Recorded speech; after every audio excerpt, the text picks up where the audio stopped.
Yon mga masters, bali 8 videos, araw-araw tuwing umaga na po tayo mag-a-upload. Maraming salamat sa mga solid kong masters dyan na patuloy pa rin na sumusuporta sa aking mga ina-upload na kwento o videos. At sa mga hindi nag-skip, maraming salamat po sa inyong lahat. At mag-iingat po kayo palagi and God bless. Magandang gabi mga masters, bali ngayon po ay 8 videos po ma-upload ko po sa aking YouTube channel. Tama nga mga masters, 8 videos nga po ma-upload ko. Yon, what's up mga masters? Nandito na naman tayo sa panibagong araw, panibagong kabanata na naman ang pagsasama-samahan natin ngayon guys.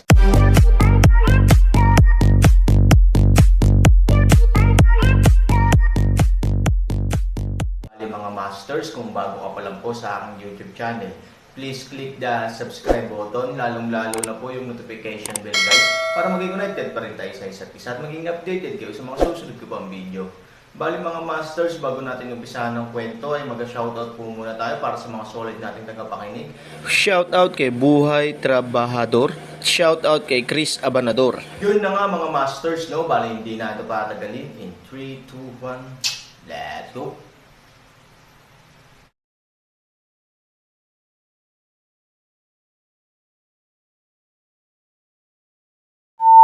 Hindi alam ni Han Sanchen at umiling. Ito ang Kunsian Valley. Marahan na ngumiti ang matandang Wallis. Nakulong Fairy Valley. Sumimangot si Luruaksen at sinabi sa kakaibang boses. Eksakto. 800 Li Mountains and Rivers and 800 Li Water Mountains ay parang fairyland, pero parang purgatorio din sila. Ito ang tinatawag na Trap Immortal Valley. Master, then, malapit ba ang Kunlong Mountain? Tanong ni Luruaksen. Malumanay na tumango ang matandang Wallis. Nang makitang naguguluhan si Aaron, ipinaliwanag ni Luruaksen, may magic dragon daw na nakulong sa Dragon Mountain, kaya may nasusunog na lupa sa buong lugar. Sinasabing 10,000 taon na ang nakalipas, isang immortal ang dumating dito. Dahil nakita niyang dito ipinanganak ang mga karaniwang tao at naawa, ginaya niya si Pango, ginawang lupa ang katawan at naging batis ang dugo, at natamo itong 800 li. Paraiso hindi mabubuhay ang paligid ay napapaligiran ng mainit na lupa kung umuulan, bubuhos ang ulan sa mainit na lupa dahil sa dugo ng dragon, ang mga ordinaryong tao ay mamamatay, kahit na ang walang kamatayan ay nagkatawang tao, hindi nito mababago ang anino ng kamatayan sa bundok mula sa pananaw ng anyong lupa, ito ay higit na parang isang malungkot na lugar na nakulong sa nakakulong na bundok ng Dragon Trap Immortal, at tawagin itong Trap Immortal Valley. Biglang napagtanto ni Aaron na may ganoong kwento dito.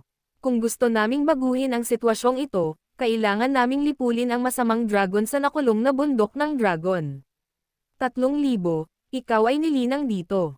Tinutulungan ka naming ihagis ang iyong kaluluwa at pinuhin ang iyong katawan, na humahantong sa eclipse ng araw at buwan. Dahil hindi pinipigilan ng araw at buwan ang Magic Dragon, ang parusa namin sa iyo ay lipulin ang Magic Dragon, ibalik ang kapayapaan, iligtas ang karaniwang tao, at palayain ang nakulong na walang kamatayang.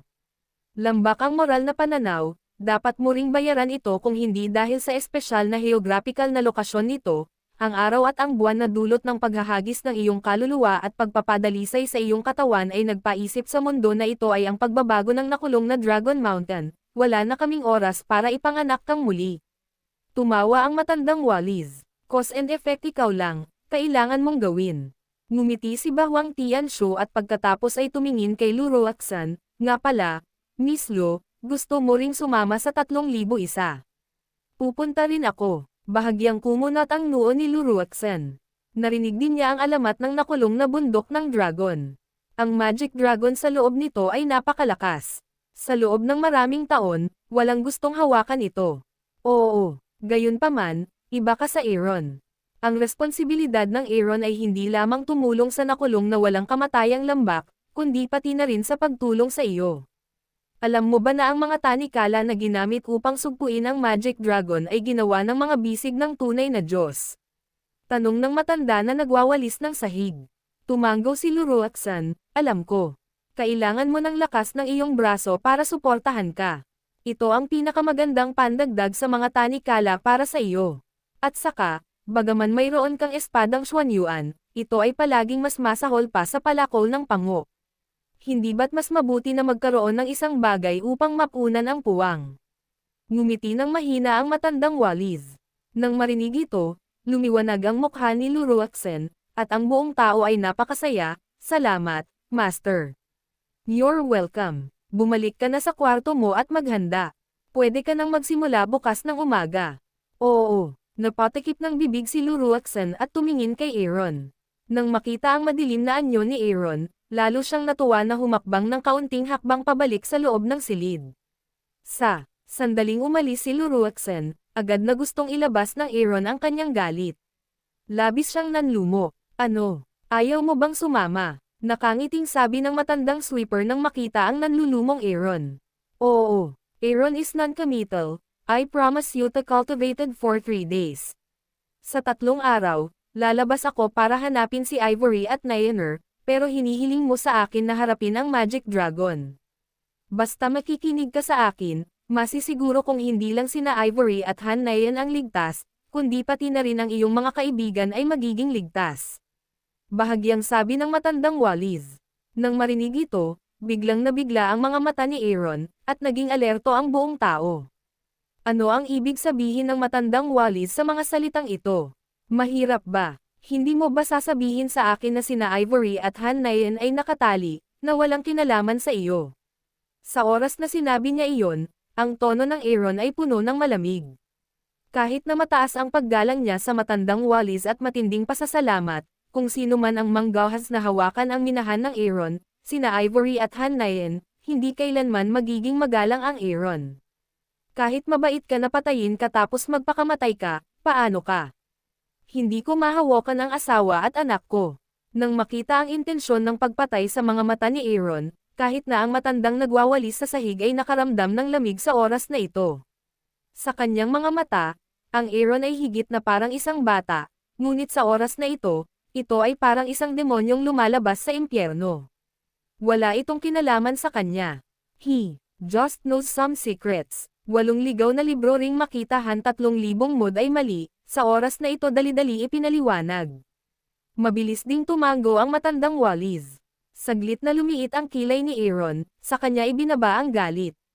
Huminga ng mahabang hininga ang matandang Wallis, nagpanggap na kalmado at sinabing, "Ngayon, gusto mo bang pumunta? Kung magagawa nitong ligtas sina Ivory at Han Nyan, hindi ko na ito iisipin." Matigas na sabi ni Han Sanchen. Sa pangkalahatan, ang Aaron ay isang taong handang sumugal at umamin ng pagkatalo.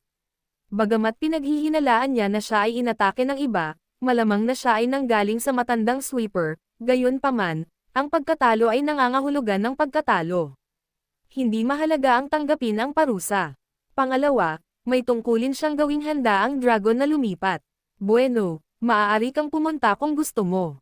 Tandaan, pagkatapos patayin ang Magic Dragon sa pagkakataong ito, ang pares ng kadena na iyon ay dapat ibigay kay Luruaksen. Ikaw naman. Nag-alinlangan ang matandang Wallis at tila may iniisip.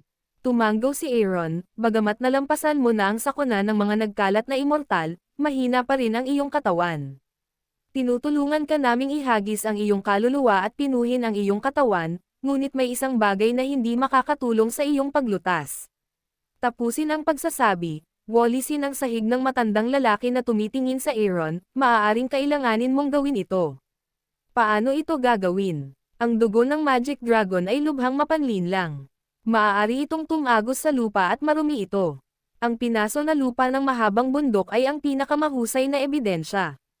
Kung gusto mong ganap na gumaling, kailangan mong mabawi ang dugo sa iyong katawan.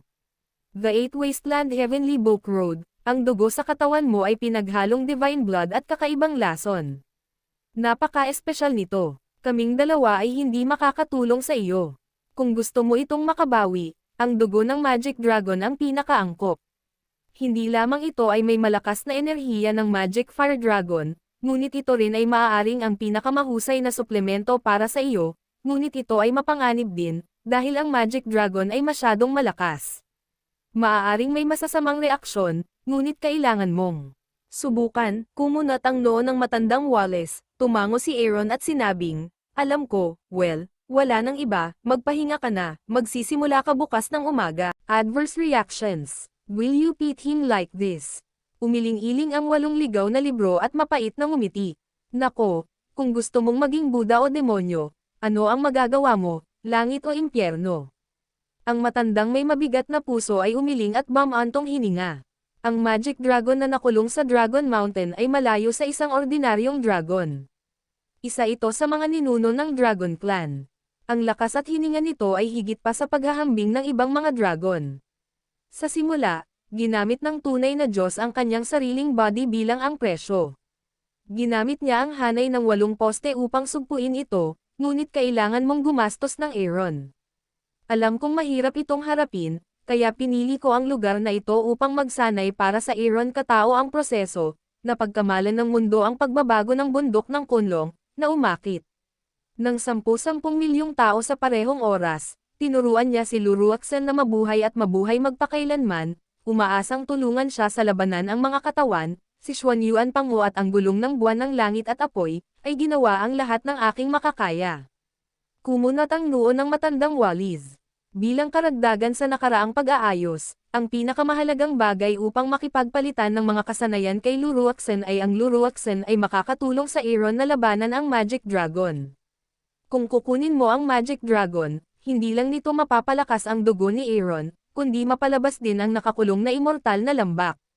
Kung swerte ang batang ito at makukuha niya ang bagay na iyon, makakamit niya talaga ang inaasahan ko. Oo. 4 na anino kasama ang bagay na iyon, sa hinaharap, ang hinaharap ay walang limitasyon, at hindi ka mag-aaksaya ng pakikipagpalitan ng iyong natatanging kakayahan kay Miss Lo.